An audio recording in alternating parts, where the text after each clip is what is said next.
নমস্কার। দীপান্বিতার সারাদিন ইউটিউব চ্যানেলে নতুন একটি ব্লগে সবাইকে জানাই স্বাগতম। আজ সোমবার।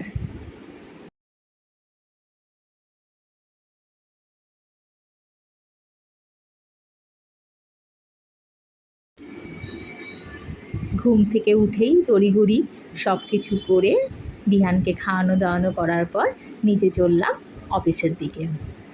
অফিসে যেতে যেতে আজ অনেক কিছু না মনের মধ্যে চলছিল। প্রতিদিন যখন অফিসে যাওয়ার জন্য বের হই, বিহান গেটের কাছে দাঁড়িয়ে মা টাটা, মা বাই, মা দাঁড়াও, এমন নানান রকম কথা বলতে থাকে আর বোঝাতে চাই যে মা তুমি আরও খানিকক্ষণ আমার সঙ্গে থাকলে খুব ভালো লাগতো। আমারও খুব ইচ্ছে করে বিহানের সঙ্গে থাকতে, কিন্তু এই যে যন্ত্রের যান্ত্রিকতা আর নিজেদেরকে প্রতিষ্ঠা করা আর সময়ের সঙ্গে সঙ্গে উপার্জনটা তো খুবই দরকার, তাই না? আজকের দিনে দাঁড়িয়ে বাবা আর মা উভয়কেই উপার্জন না করলে সত্যিই একটা বাচ্চাকে মানুষ করা, আমাদের মতো স্ট্যাটাস মেনটেন, এই কথাটা সত্যিই উচ্চারণ করতে আজ বাধ্য হলাম যে মেনটেন করাটা সত্যিই একজনের পক্ষে সম্ভব হয়ে ওঠে না। তাই বাবা মা উভয়কেই যতটুকু পারে সেইভাবেই উপার্জন করাটা খুব দরকার। আর তার তাগিদেই আমাদের দুজনকেই বেরিয়ে যেতে হয়।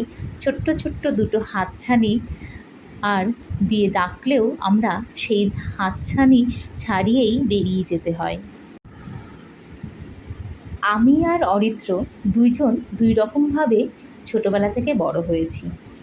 অরিত্র ওর বাবা মার একমাত্র সন্তান হওয়ার জন্য ও খুব কী বলবো, আদুরিভাবে মানুষ হয়েছে। যেমন ও সব কিছুই এক নিমেষেই পেয়ে গেছে, তেমনভাবে কারোর সঙ্গে শেয়ার করে কোনো দিন বড় হয়নি। আর আমার ছিল সম্পূর্ণ উল্টো। আমি বিশাল বড় জয়েন্ট ফ্যামিলিতে বড় হয়েছি। আমাদের ভাই বোনের সংখ্যা ছিল 16 থেকে 17 জন, 6 বাবা কাকা আর 2 পিসি মিলিয়ে। তো আমাদের মধ্যে একটা থালাতেই আমরা দেখেছি ছোটোবেলায় আমাদের মা কাকিরা আমাদেরকে নিয়ে বসতেন খেতে, সেই থালাতেই হয়তো 3 জনে মিলে ভাত খেয়ে নিলাম আমরা একসঙ্গে। তো এমন সুন্দর ছোটোবেলা, সেই শৈশবটা আমরা কাটিয়ে এসেছি। আর আমরা যেহেতু একটু গ্রামের দিকে বড় হয়েছি, যার জন্য আমাদের পাওয়াটা না অনেক বড় বেশি পাওয়া।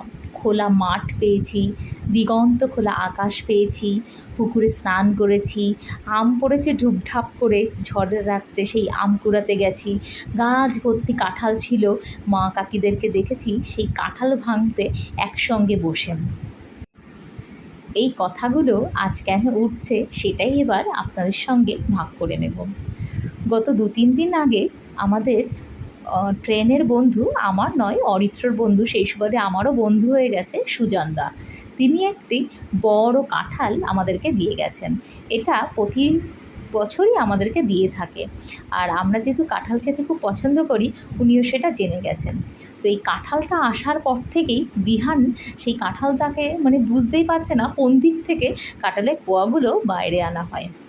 আজকে সন্ধেবেলায় অফিস থেকে এসে সত্যি খুব ক্লান্ত থাকে, এটা সবারই হয়, আমারও একই অবস্থা। সেই ক্লান্ত শরীরেই হাতে সর্ষের তেল মেখে ওর হাতেও একটু মাখিয়ে দিলাম, দুজনে মিলে বসলাম ওই কাঁঠাল ভাঙতে। সত্যি এই যে ছোট্ট মিষ্টি শৈশব, ও যে কী আনন্দ পেয়েছে ও কিছুই বুঝতে পারছে না। ও ভাবছে একটা ফল উপর থেকে নিচ অবধি মা গোটাটা ছাড়িয়ে ফেলছে, ওটার মধ্যে থেকে কোয়া বেরোচ্ছে, এই জিনিসটা ও খুব মজা পেয়েছে। সারা মুখে মেখে ফেললো, সারা হাতে মেখে ফেললো।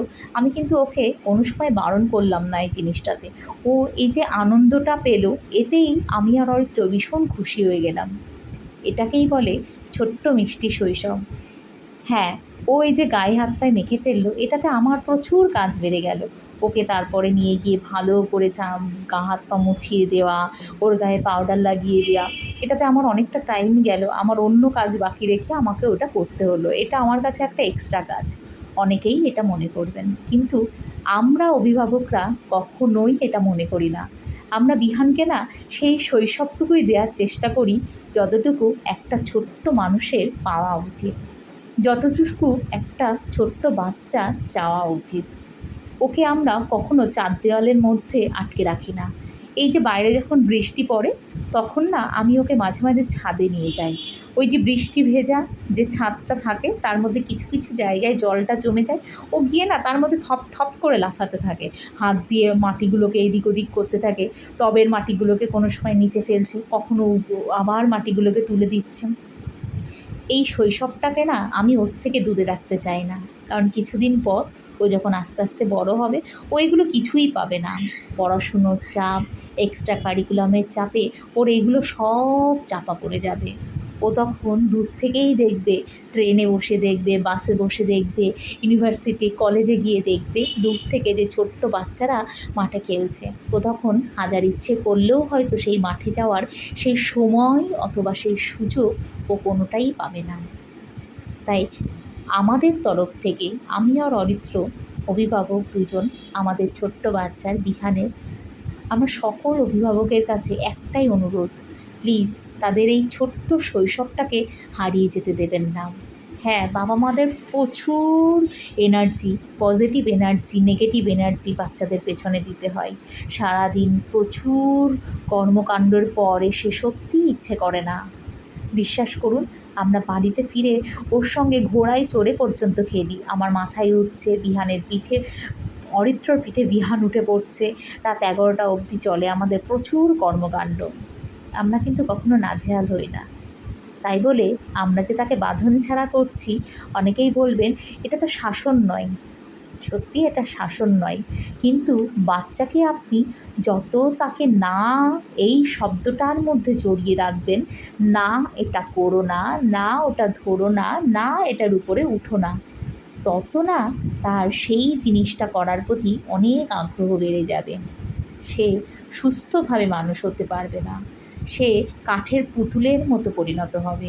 এদিক তাকাবো নাকি ওদিক তাকাবো, সামনে যাব না পিছনে যাব, সে তার স্বাধীন চেতা যে মন মানসিকতা, সেইটার প্রকাশ কিন্তু সে কখনোই ঘটাতে পারবে না। তার জন্য আমরা বিহানকে কখনোই সেই গণ্ডির মধ্যে আবদ্ধ করে রাখি না। যখন দেখবেন সে যখন সেই দুষ্টুমিটা করছে, সেটা কিন্তু আপনার অ্যাটেনশানটা নেওয়ার জন্যই করছে। একবার দুবার করার পর যদি আপনি অন্যদিকে ফিরে যান বা আপনি অন্য কোনো কাজে চলে যান, দেখবেন সে আপনার সঙ্গে সঙ্গে সেদিকেই চলে গেছে। তাই না, এই গণ্ডিটা দিয়ে দয়া করে কোনো বাচ্চাকে বেঁধে রাখবেন না, রাখা যায় না, সত্যিই রাখা যায় না। আমরা সকল অভিভাবকরা চেষ্টা করলে সত্যিই পারবো বাচ্চাকে একটা সুস্থ স্বাভাবিক জীবনযাপন দিতে। আজ আমি যেহেতু অ্যাডপশান ডিপার্টমেন্টে রয়েছি, অনেক বাচ্চাকে দেখি, বড় বাচ্চাদের, ছোট বাচ্চাদের মধ্যে অনেক রকম বিহেভিয়ারাল ইস্যু তৈরি হয়। এই ইস্যুগুলো কিন্তু সহজে হয় না, এটা পরিবারের উপরে ডিপেন্ড করে, পারিপার্শ্বিকতার উপরে নির্ভর করে।